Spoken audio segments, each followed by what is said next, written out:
Bonjour à tous, je vous retrouve pour ce quatrième épisode de ces aventures des 12 dernières années. Alors je vais essayer de faire très court pour l'introduction. Si vous n'avez pas vu les précédents épisodes, je vous invite vraiment à aller voir parce que là on est en plein milieu de l'histoire. Donc je parle de ces 12 années de vie, ce que j'y ai appris, ce que j'en ai tiré en me disant que peut-être ça peut vous servir. Voilà. C'est juste un exemple de vie, la mienne. Qui peut vous amener des sujets de réflexion, qui peut vous amener des idées, qui peut vous amener une réflexion. Et si c'est pas le cas, pas la peine de regarder. Si ça vous intéresse pas, c'est pas la peine. Si vous posez pas de questions sur vous-même ou sur votre chemin ou sur où vous allez et ce que vous faites, ces vidéos ont peu d'intérêt. Voilà.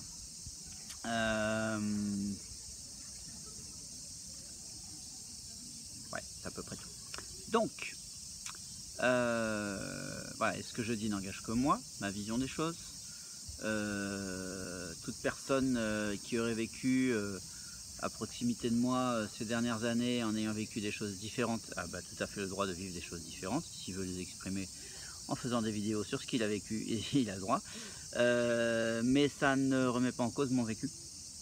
Et mon vécu n'implique pas que toutes les autres personnes qui étaient là au moment de ces années aient vécu la même chose, évidemment. Voilà, je pense que c'est une immense évidence, mais parfois, de ce que j'ai compris sur YouTube, il vaut mieux les poser. Je suis toujours dans ce parc. Les moustiques vont bientôt attaquer, mais normalement j'ai pris un produit. On verra. Donc j'en étais où? J'en étais 2008, master, etc. Ok. Ensuite 2009. 2009, une année très dense. Pourquoi? Nous avions prévu de nous marier avec Ayuko à l'été 2009. Donc il y avait ça à préparer. Et on a commencé à préparer ça en janvier. Le deuxième point, c'est que dans le cadre de la formation, le master pour le développement d'un leadership éthique que je suivais sur 3 ans, la deuxième année est dédiée à l'organisation d'un événement. J'ai dit dans la précédente vidéo que les premiers sujets dans le cadre de ce master, c'est identifier les mécanismes qui créent la non-qualité chez nous, et donc autour de nous aussi. Voilà, c'est-à-dire que si par ma façon de fonctionner, je me sens mal à un moment et que j'agresse les autres, c'est ma responsabilité. Mais si je ne sais pas faire autrement et que j'en ai pas conscience, je ne sais pas faire autre chose. Voilà. Donc le premier sujet, c'est de prendre conscience de ce qui se passe, voir la non-qualité créée, et ensuite, si l'envie est là, changer pour que les situations changent. C'est pas les situations qui vont nous changer, mais bien nous qui créons les situations. Les situations peuvent nous changer aussi, mais voilà. Quand on est à la source, on est à la source. Il y a ça en première année, et puis identifier un peu qu'est-ce qui ne marche pas dans ce monde, cette planète, cet environnement, que font les hommes, la santé des hommes, le travail, etc. Il n'y a aucune approche religieuse, aucune approche politique. C'est l'examen des faits. Voilà, s'il y a un barrage de boue d'aluminium qui pète à tel endroit, c'est un fait. Après on peut l'interpréter, on peut dire c'est à cause des politiques, on peut dire c'est à cause de l'entreprise, on peut dire c'est le voisinage qui a accepté, on peut dire j'en sais rien, on peut dire tout et n'importe quoi. Le fait est là, voilà.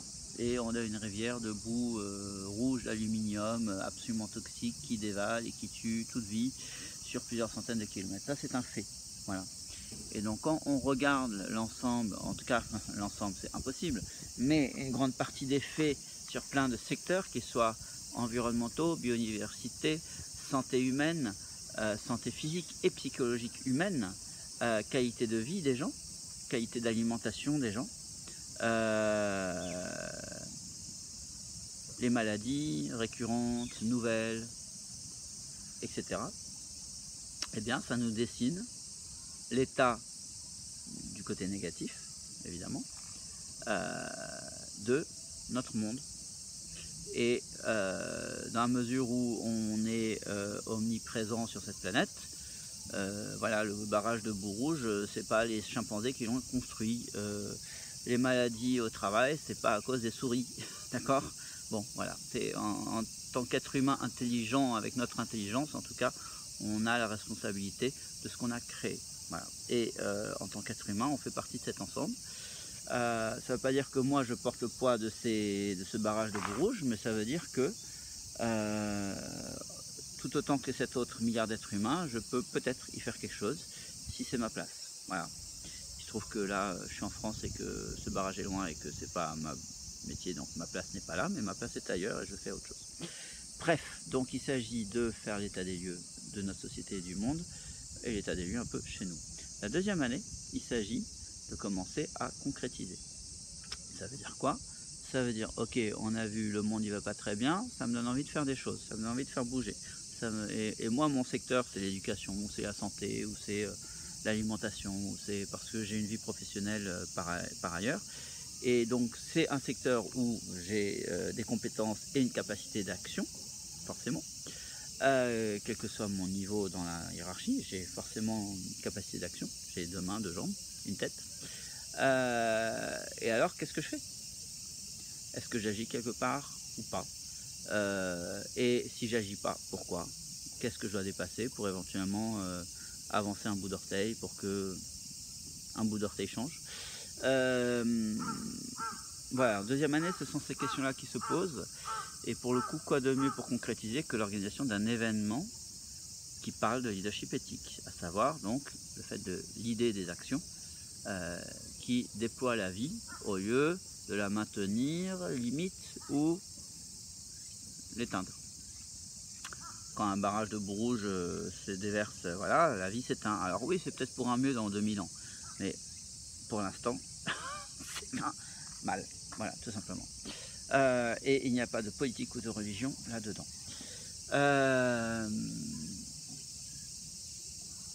Et donc pour cet événement, alors pour notre mariage, moi je souhaitais que ma prof et d'autres élèves qui étaient dans le groupe, puisque on est passé de 2 personnes à jouer au taiko, à ma prof a fait venir d'autres élèves. Et donc on est avant même que ce soit une association en 2009, bah si, début 2009 c'était une association, donc voilà, il y a eu un nom qui a été trouvé, Wadaiko Makoto, il y a eu un groupe qui s'est créé de façon plus structurée, etc. Et Ayuko et moi, on était dedans et on souhaitait que alors Ayuko, je sais plus si c'était dans le groupe ou pas, enfin bon, bref, elle était dedans, elle était là-dedans, puisqu'on s'est rencontrés au Taiko, qu'on fait l'épisode numéro 1 ou 2. On souhaitait qu'il joue à notre concert, à notre mariage, c'était juste une évidence. Moi, j'avais pris ma professeure comme témoin. Pour moi, c'était quelqu'un de, et c'est toujours d'ailleurs quelqu'un de valeur et d'important. Pour notre événement, eh bien, je souhaitais que ma professeure puisse venir jouer. Parce que je sentais que le taiko pouvait vraiment amener dans l'audience quelque chose qui réveille et qui verticalise et qui interroge, qui interpelle. Voilà. Et que cette journée de conférence, c'était pas une journée de flan-flan, mais c'était une journée d'interpellation et de dire ok, qu'est-ce qu'on fait? Là, chacun, tous, là où nous sommes, à notre échelle de responsabilité, dans notre position de vie, dans notre métier, dans notre position sociale, familiale, entrepreneuriale, etc. Quel doigt je bouge pour que une chose change, tout simplement. Parce que c'est en ne faisant rien ou en faisant comme tout le monde que le courant continue dans le sens où il va, c'est-à-dire une dégradation extrêmement rapide des conditions de vie humaines et environnementales. Voilà. Et est-ce que c'est ça qu'on a envie? Si c'est ça que j'ai envie, je continue. Voilà, évidemment. Je ne pense pas qu'il y ait grand monde qui ait envie en profondeur de ça et qui soit né avec l'envie de détruire les conditions de vie sur cette terre. J'en ai même la certitude. Mais bon. Voilà, 2009 ça, et c'était une année charnière parce que donc moi au niveau du Wadaiko, du Taiko, j'avais travaillé un solo, ma professeure m'avait confié ça, donc à chaque concert je faisais un solo sur le Shimedaiko, le petit tambour de kabuki que j'avais. avec comme thématique pour moi à chaque fois le moment présent.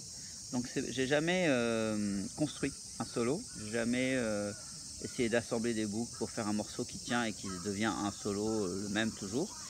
J'ai toujours essayé de travailler à l'intuition et au présent. Donc je ne savais aucunement ce que j'allais jouer en jouant, en allant me mettre devant l'instrument.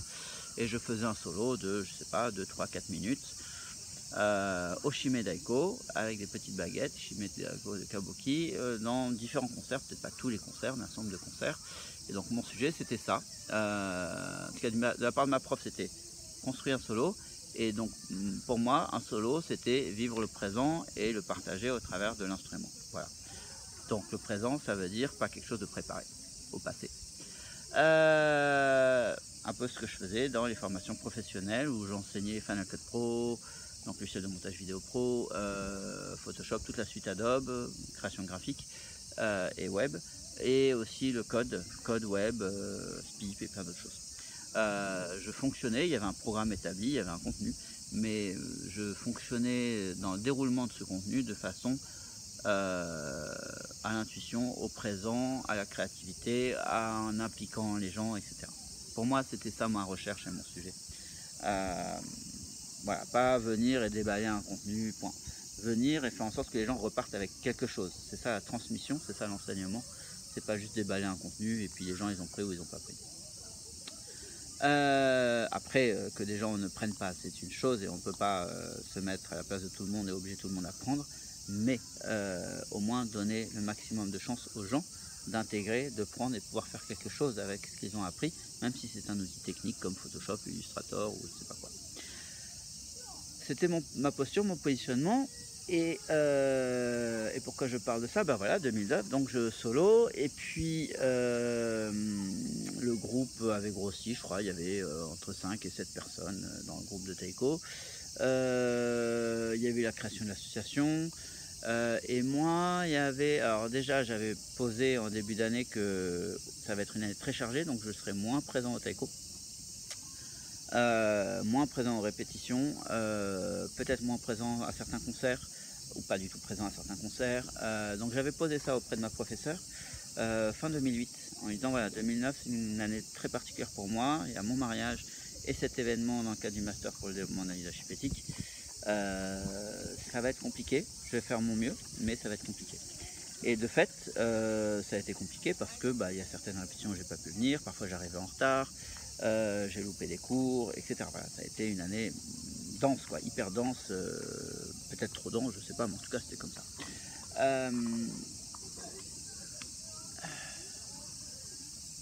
Sur cette base,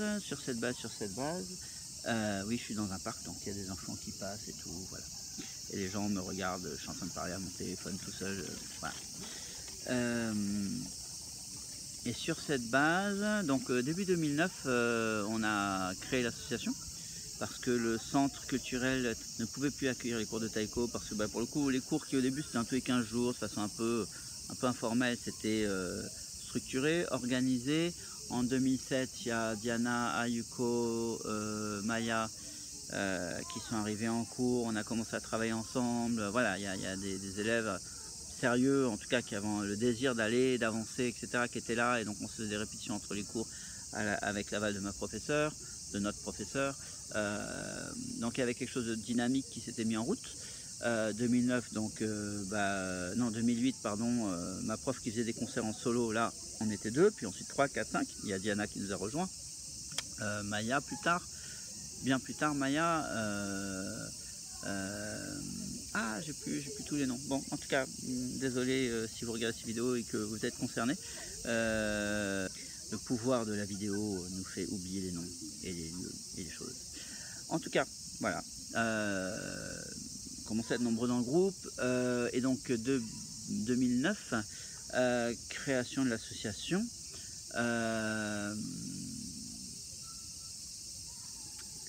Et je sais plus pourquoi... Il y a eu des incompréhensions, voilà, il y a eu des incompréhensions, pour moi elles sont des incompréhensions en tout cas.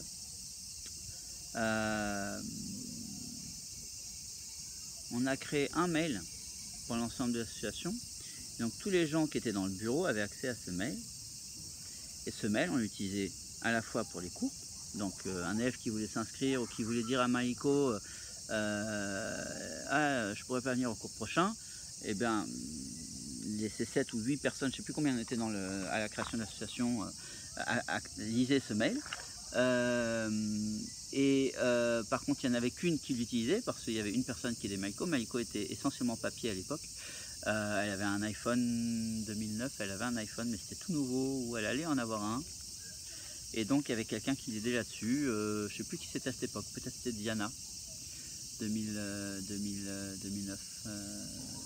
Bon, en tout cas, il y avait quelqu'un qui l'aidait. Il y avait les concerts, je crois qu'en 2009, moi, je gérais les concerts. Donc c'est moi qui répondais aux gens qui nous demandaient si on pouvait venir jouer, évidemment à chaque fois, que ce soit la personne qui s'occupait des cours ou moi qui m'occupais des concerts, à chaque fois c'est allô Maliko, on a reçu une demande pour un cours ou pour un concert, ils veulent ça, c'est quel prix, quelles sont tes conditions, machin. Ensuite répondre à la personne nous répond, on rappelle Maliko, alors la personne a dit ça, elle peut pas tel jour mais elle peut tel jour, machin, qu'est-ce que tu machin, Maliko regarde son calepin de cours, etc. et ainsi de suite. Voilà. C'est une façon de fonctionner. En tout cas, ça fonctionnait, hein. Mais il y avait un seul mail pour tout ça. Et moi, je me suis dit, mais c'est un peu bizarre. Moi, j'étais donc webmaster avec des compétences informaticiens, tout ça. Je me suis dit, mais ça serait tellement mieux d'avoir 3 mails. Un mail de contact générique, pourquoi pas accessible à tous, enfin tous les gens du bureau. Un mail pour les cours où il y a juste la personne qui s'occupe des cours et Maliko qui les regarde, et un mail pour les concerts où il y a juste la personne qui s'occupe des concerts et Maliko qui regarde ça, et voilà. Et j'ai toujours pas compris pourquoi, mais je sais qu'à l'époque ça a été super mal pris par ceux qui s'occupaient ni des cours ni des concerts et qui se sont sentis exclus et qui m'ont reproché de vouloir les exclure du fonctionnement. Et je n'ai pas eu à l'époque le support ni de ma prof, ni des autres. Je ne sais pas pourquoi. Peut-être un jour, je saurai. Mais toujours est-il que je me suis retrouvé en position de me défendre. Ma professeure qui me disait, mais est-ce que tu penses que tu es un élève comme les autres ou que tu es un élève différent? Je dis, de fait, je ne suis pas juste un élève comme les autres, je m'occupe de l'organisation des concerts, je joue en concert avec toi. Donc je ne suis pas un élève comme les autres. Et elle de répondre, non, tu es un élève comme les autres. Bon, d'accord. Et donc tu n'as pas de prérogative particulière. Ok, d'accord. Je n'ai jamais prétendu avoir de prérogative particulière, mais en tout cas, voilà. D'autant que ma proposition d'avoir des mails séparés était adressée à tout le monde. J'avais envoyé un email à tous les gens du bureau pour dire, je propose ça. Qu'en pensez-vous? C'était pas j'ai fait ça et j'ai envoyé que à Maliko et Maliko décide. J'ai envoyé à tout le monde dans cet esprit de Assos, hein, c'est une association, donc après tout le monde décide. Et volet de bois vert de la part de plusieurs. Mais tu veux nous exclure, non mais pour qui tu te prends, etc. Enfin j'ai plus les contenus parce que c'est début 2009 hein, quand même. Genre janvier, février, mars, avril, janvier, février, mars 2009. Et je me suis retrouvé, je me souviens, je pense que ça restera gravé dans ma tête toute ma vie. Ouais, c'est Myriam et tout le gars qui était très fâché parce qu'ils étaient ni au concert ni au cours, et voilà, et puis peut-être d'autres. J'ai dit, je mets les noms. Ça plaît pas, je m'en fous. Moi, c'est ce que j'ai vécu et c'est ce qui s'est passé pour moi. Voilà, c'est ma vérité, ma réalité. Je dis pas que j'ai raison, je dis pas que les autres ont tort, je dis que c'est ce que j'ai vécu. Ouais, c'est tout. Et toujours est-il que pourtant 2 personnes charmantes avec qui on a fait des repas et des restos, voilà, très sympa, 2 chouettes personnes, mais voilà, je sais pas ce qui s'est passé. Il y a eu comme ça un moment, un pétage de plomb, et le collectif s'est retourné contre moi. Et je me souviens donc qu'on était au studio en train de parler et en train d'essayer de démêler cette histoire. Et grosso modo, ma sensation, hein, voilà, peut-être elle est erronée, mais c'est que j'étais seul contre tous. Tous essayaient de me faire comprendre pourquoi j'avais eu tort. Et moi, je ne comprenais pas pourquoi j'avais eu tort, mais que bon, puisque c'était la seule chose à faire pour calmer les esprits, je me suis excusé. Et j'ai dit, je n'aurais pas dû envoyer, ni proposer ça, etc. Bon. C'est resté quelque chose de vif en moi parce que j'ai ressenti une énorme injustice à devoir m'excuser de quelque chose qui est aujourd'hui le fonctionnement, et a été le fonctionnement finalement assez vite, indépendamment de moi. C'est-à-dire que assez vite, finalement, peut-être 2010, 2011, je sais plus, il y a eu 3 mails. Mais ça s'est fait autrement, voilà, ça s'est fait, je sais plus qui c'est qui a décidé, c'est peut-être Maliko à un moment qui a dit bah, ça serait quand même mieux, etc. Voilà. En tout cas, in fine, c'est ce qui s'est passé, c'est ce que j'avais proposé, c'est ça qui a été concrétisé. Mais sauf que quand moi je l'ai proposé, peut-être c'est la façon dont je l'ai proposé, peut-être c'est la façon dont j'ai écrit. Pourtant je me souviens, les souvenirs sont vifs parfois, encore dans la rédaction de cet email, en train de proposer, en expliquant que bah, c'est pas la peine que tout le monde lise les concerts ou les cours, voilà. Ce qui me semble être une évidence. Mais après voilà, il semble que ça ait blessé des gens. Et donc à partir de ce jour-là, donc il y a eu ça, voilà. Il y a eu ça. Ça c'était début 2009, pour moi c'était difficile à vivre, et j'imagine aussi que pour les autres personnes ça n'a pas été simple, mais en tout cas je ne peux pas parler en leur nom, je ne peux parler qu'en mon nom.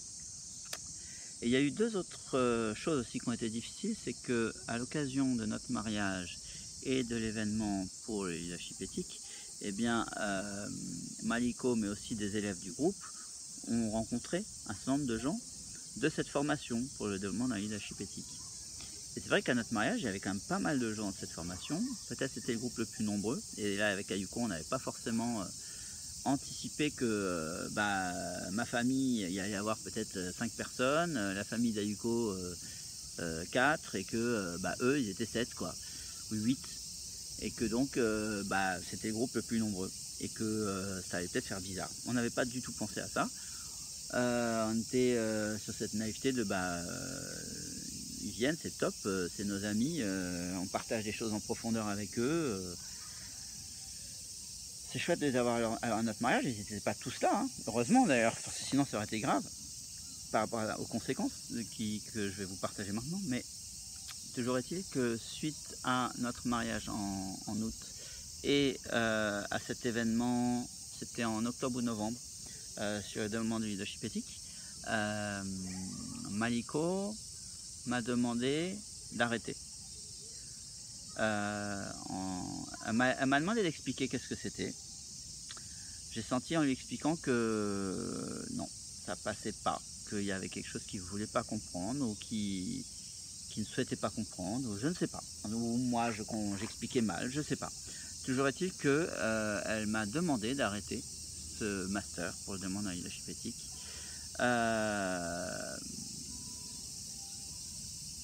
Et en parallèle, plusieurs membres du groupe de Taiko, qui étaient quelque part des amis, quoi, ont souhaité me parler pour me dire le malaise qu'ils avaient ressenti à notre mariage, en l'occurrence, puisque eux étaient juste à notre mariage, et ils avaient eu l'impression d'une secte. Ils avaient eu l'impression que voilà, et j'ai eu des échanges. Alors, c'était des échanges plutôt pacifiés, on s'est pas gueulé dessus, voilà, on était dans un café, on parlait, je me souviens avec Marie-Claire, avec son prénom revient toujours pas, bon, cette japonaise qui vit avec un Italien. Les propos étaient variés, cette japonaise respectait mes choix et voilà, et en même temps elle comprenait aussi, par exemple, je sais plus, Claire qui trouvait que tout ce qui était développement personnel, c'était limite de la sec. Il y en avait une autre aussi qui était allergique au développement personnel. Voilà. Donc visiblement le développement personnel c'était mal vu. Et il se trouve qu'à notre mariage, j'avais un gros groupe de gens qui étaient en plein développement personnel, dont moi et Ayuko.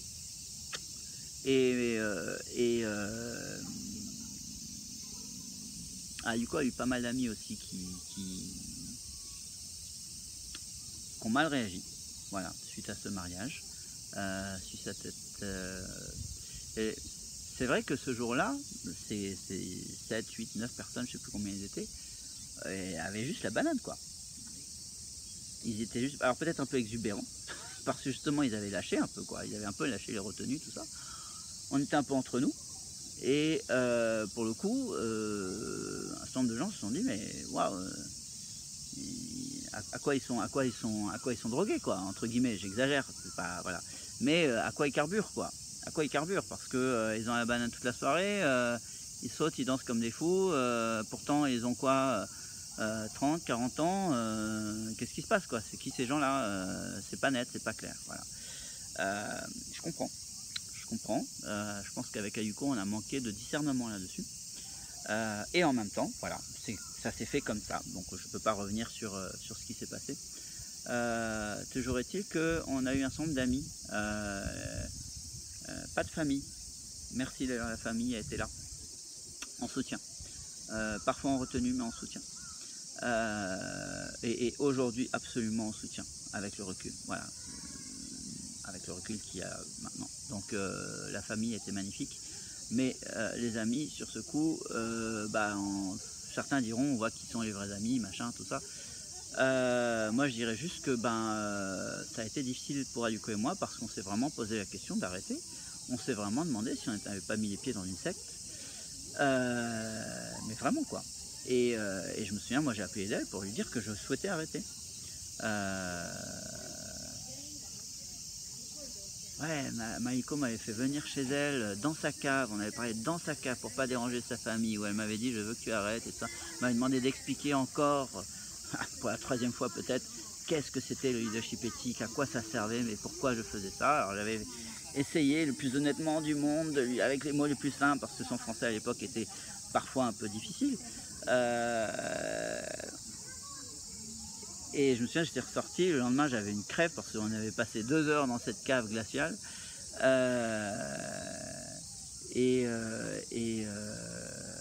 Comme si on devait se cacher. Et c'était...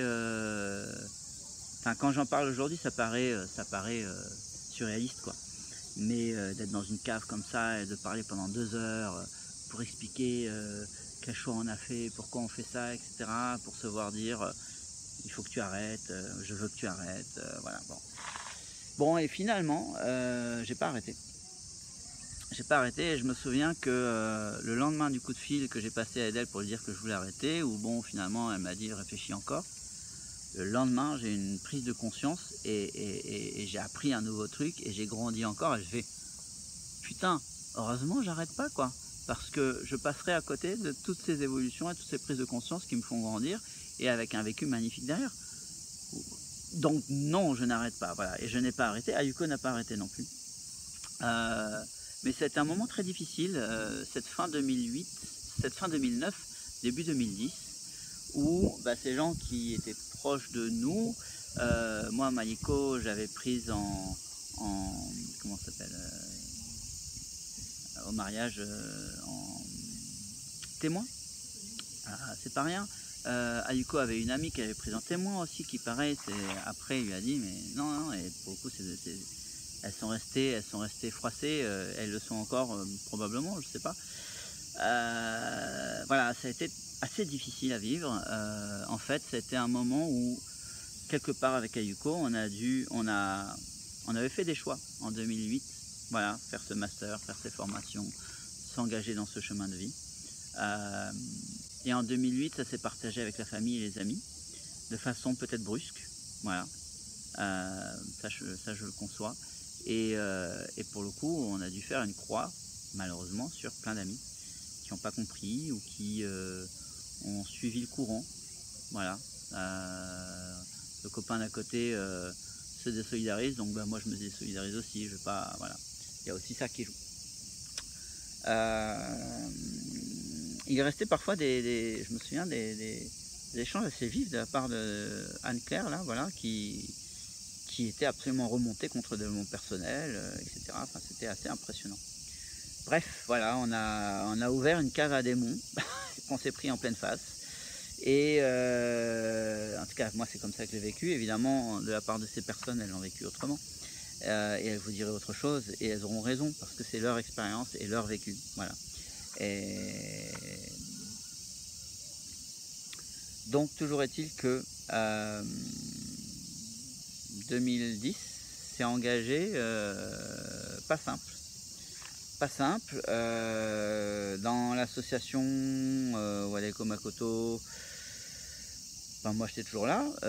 J'avais refait le site, je crois début 2010. Non, c'est 2000, non, ouais, début 2010. J'avais refait le site. Maliko voulait une nouvelle interface, voulait un truc plus différent de ce que je lui avais fait.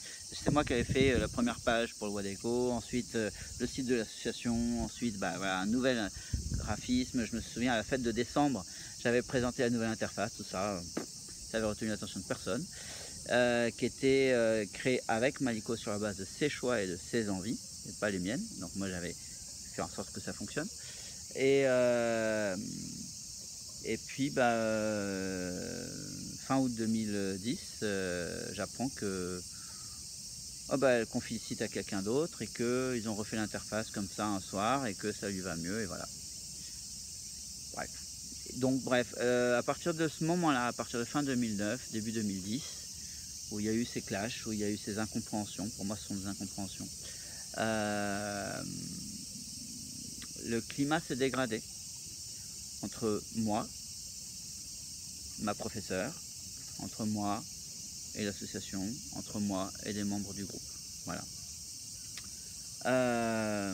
J'ai dû m'excuser voilà, en février ou mars, je sais plus, d'avoir proposé d'avoir 3 mails différents, ce qui est juste aberrant, mais voilà, c'est comme ça. J'aurais peut-être pu m'excuser de la façon dont je l'ai amené. Ça, je peux concevoir que peut-être je ne l'ai pas amené de la meilleure façon. Mais bref.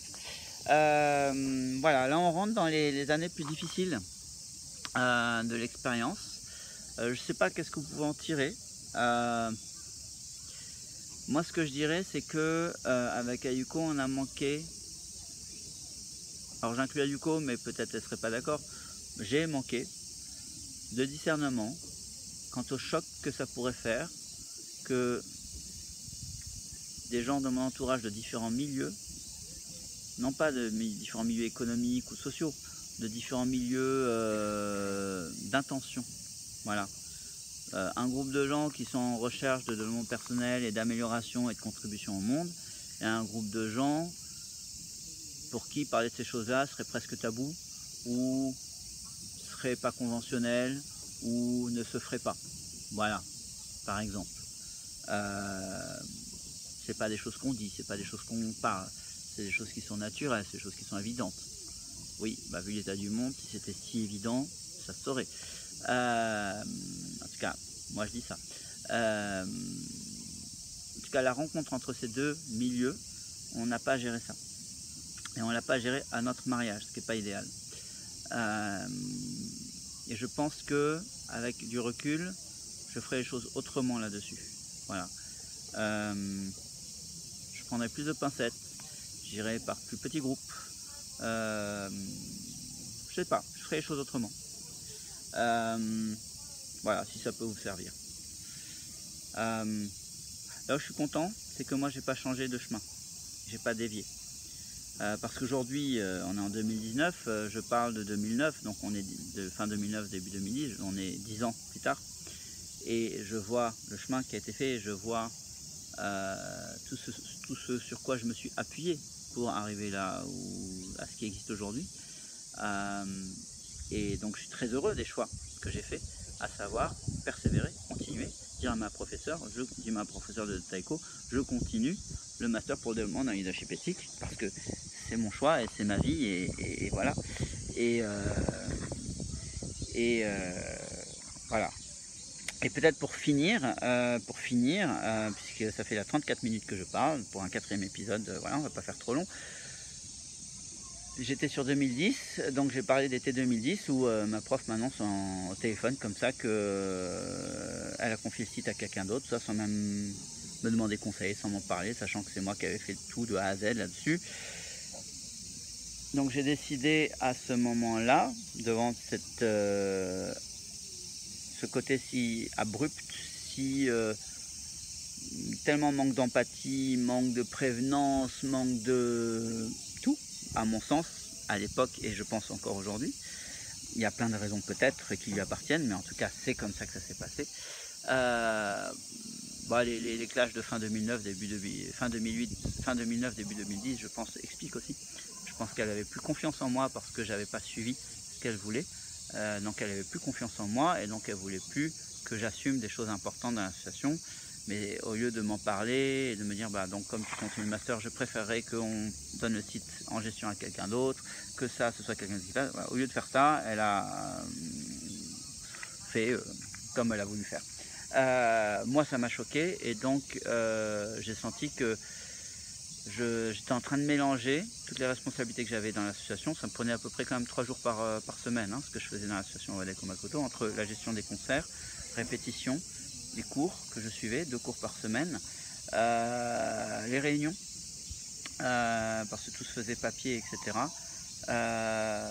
Ouais, en 2010-2011, l'association Wadaiko Makoto m'occupait 3 jours par semaine et les 2 autres jours, je travaillais.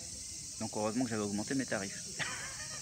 Mais voilà, je me suis créé cette réalité-là aussi, je me suis permis ça. Je n'avais pas un travail qui m'obligeait à travailler 5 jours par semaine. Et sans dépendre de l'État. Voilà, donc en août 2010, j'ai fait le choix d'arrêter progressivement mes responsabilités au sein de l'association. Parce que si je ne le faisais pas, j'allais tout rejeter. J'allais rejeter à la fois le Wadaiko, la pratique, et la forme, l'association, son fonctionnement, etc. Or, je rejetais maintenant, à ce moment-là, je rejetais le fonctionnement de l'association, puisqu'on arrivait à ces fonctionnements assez hallucinants où la personne qui a tout initié au niveau du site, on lui annonce par un coup de fil que le site a été confié à quelqu'un d'autre. Voilà, digne d'une entreprise, digne d'expérience d'une grosse entreprise où les gens n'ont pas de valeur, mais en association toute petite, 50 membres à peu près à l'époque. Et donc j'ai annoncé à ma professeure que, afin de continuer le taiko et de continuer à vivre le taiko, j'arrêtais toutes mes responsabilités dans l'association. Ce qui a été un grand soulagement. Je gérais des téraoctets de vidéos et photos, je gérais le site web, je gérais les mails pour le concert, pour les concerts, les interactions, etc. Et je jouais en concert. Voilà. Et donc progressivement, j'ai transmis les téraoctets de données, les disques durs, le carnet d'adresses, j'ai tout transmis aux personnes que Maiko m'a indiqué, le fonctionnement du site, qui avait été refait sur notre plateforme, mais quand même les choses que j'avais mis en place, etc., etc., etc. Et donc de septembre à novembre, j'ai à peu près tout transmis, et au conseil d'administration de décembre a été officialisé que je sortais. Je ne sais plus si j'étais secrétaire ou... Non, je n'étais pas trésorier. Peut-être j'étais secrétaire cette année-là de la sauce, ou juste membre du bureau, je ne sais plus. En tout cas, je sortais du bureau pour pouvoir me consacrer au Wadaiko et pas au fonctionnement, parce que ce fonctionnement ne me convenait plus. Chose aussi importante, c'est qu'en 2010, et je vais essayer de faire court, début 2010, j'ai senti que j'avais envie d'enseigner. J'en ai parlé à ma professeure, qui ne m'a pas répondu. J'en ai reparlé, je ne sais plus, en juin, en lui disant Maiko, je ressens que j'ai envie d'enseigner. Ça fait, j'ai commencé en 2004, 2010, ça faisait 6 ans que je faisais du Wadaiko avec elle. Et 2007-2010, ça faisait 3 ans de scène, à peu près. Fin 2010, 3 ans de scène. Donc voilà, je ne dis pas que j'étais le meilleur du monde. Je faisais probablement partie des meilleurs élèves, ça c'est sûr. Je pense qu'il n'y a pas de doute là-dessus, sur l'aspect pratique. Je pense que je faisais partie des plus impliqués. Je pense qu'il n'y a pas de doute non plus là-dessus. 3 jours par semaine dédiés pour la sauce, les concerts, le Wadaiko, c'est...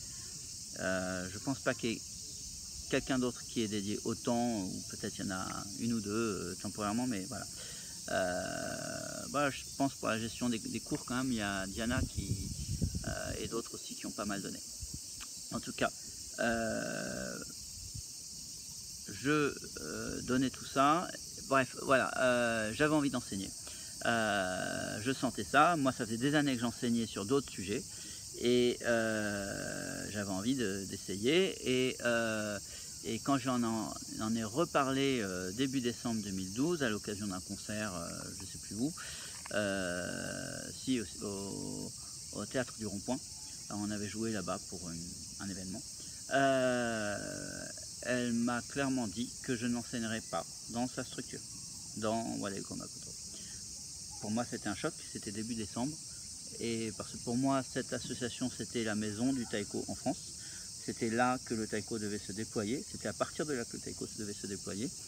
Pour moi, le taïko ne devait pas rester quelque chose de confidentiel, réservé à 50 personnes éclairées de la pratique, mais devait être quelque chose qui devait se déployer parce qu'il y a beaucoup de beauté là-dedans, il y a beaucoup de leçons, il y a beaucoup de belles choses, et que les Français méritent de pouvoir y accéder, tout simplement.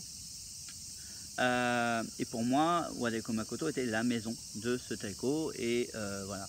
Et quand elle m'a annoncé très clairement dans la voiture, très catégoriquement, que je n'enseignerais pas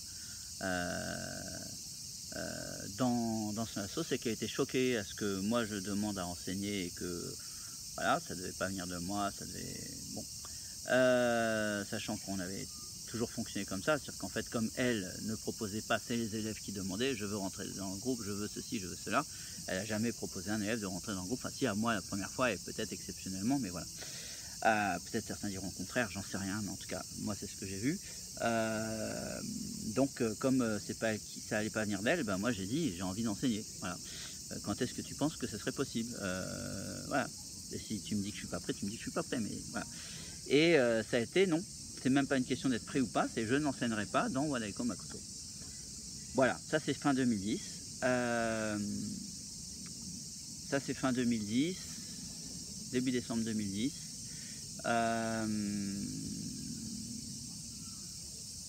Voilà, donc 2009-2010, 2 années un peu difficiles. 2007-2008, magnifique, extraordinaire, feu d'artifice. 2009-2010, voilà, il a fallu assumer les choix, il a fallu assumer les directions, il a fallu les poser devant les proches, les amis, il a fallu, sans avoir de retour qui dit regarde ça marche, juste j'essaye ça, et l'autre qui dit mais non je veux pas que tu essayes ça, bah oui mais moi c'est ce que j'ai envie, donc j'y vais. Et ça je pense que c'est une leçon, c'est la persévérance. Si vous pensez qu'il y a quelque chose qui est pour vous, qui est important pour vous, et que vous envoyez déjà des résultats dans votre vie quand vous mettez en pratique ça, bah, s'il y en a qui vous disent de ne pas faire ça, ne les écoutez pas. Si vous voyez des résultats concrets, d'accord, pas des trucs... voilà. Si vous sentez que vraiment dans votre vie, il y a des choses qui changent, le lien à vos proches qui s'améliore, le lien à votre métier qui s'améliore, le lien à vous-même qui s'améliore, que voilà, il y a quelque chose qui, de façon très tangible et non discutable, il y a des choses qui vous... une pratique ou quelque chose qui vous apporte de façon non discutable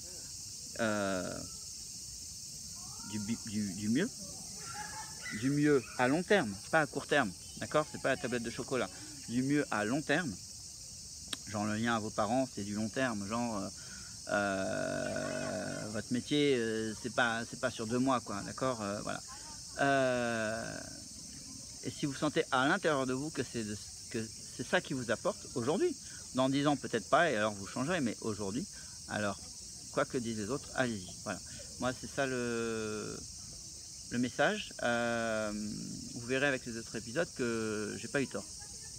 Il y a eu des conséquences qui existent encore aujourd'hui, d'accord, et je les assume, mais ces conséquences négatives ne valent pas, loin de là, toutes les conséquences positives issues de ces choix. De ce choix de continuer cette formation, de ces choix d'assumer et de faire le chemin de la vie. Voilà, pour moi, clairement. Sur ce 4e épisode a été un peu long, mais voilà, il a couvert les 2 années un peu difficiles, 2009 et 2010, de mon parcours de Wadaeko. Pendant ce temps, mon activité professionnelle, tout allait bien. J'ai eu des gros contrats sur des sites internet. Ce qui était génial, c'est que quand j'avais plus de sites à faire, j'avais plein de demandes de formation. Quand j'avais moins de formation, j'avais plein de sites à faire. Donc j'ai toujours une activité libérale qui était équilibrée. Je vivais bien de mon métier. j'avais pas de difficultés financières, je pouvais payer mes cours, je pouvais payer ma formation avec Recherche Évolution et Delgoet, et je pouvais m'offrir quelque chose si j'avais envie de m'offrir. Je me suis offert en 2007 et en 2008 des taïkos d'une certaine valeur. Voilà, donc c'est le global qui est aussi important, c'est-à-dire que tout ça ne s'est pas fait au détriment de l'argent. J'ai pas vidé mon compte bancaire, j'ai pas été chercher de l'argent chez les proches, j'ai pas vécu au crochet de l'État. J'ai ma relation de couple qui s'est construite, qui a avancé vers de magnifiques choses. Voilà, et mes relations familiales aussi qui ont pris un chemin vers, que ce soit mon père ou ma mère, des chemins différents. Mon père, ça a été très immédiat, on a tout de suite, assez rapidement disons, avancé vers du mieux. Avec ma mère, il a d'abord fallu découdre des choses avant de recoudre autre chose. Mais quand j'étais en train de lui dire que je souhaitais découdre, je le faisais en conscience que derrière, je souhaitais recoudre, mais autrement. Je le faisais avec cette conscience-là et pas juste la conscience immédiate de je veux juste découdre, point. Donc, des façons différentes, mais qui allaient vers un mieux et qui se confirment avec le temps, et voilà. Donc, faites confiance dans ces cas-là, à vous-même, pas aux autres, à vous-même, pour assumer vos choix et persévérer. Je pense que c'est la plus belle des leçons que je puisse donner aujourd'hui, si tant est que je puisse donner des leçons, en tout cas sur la base de mon expérience. Merci beaucoup, je vous retrouve pour un 5e épisode. Au revoir.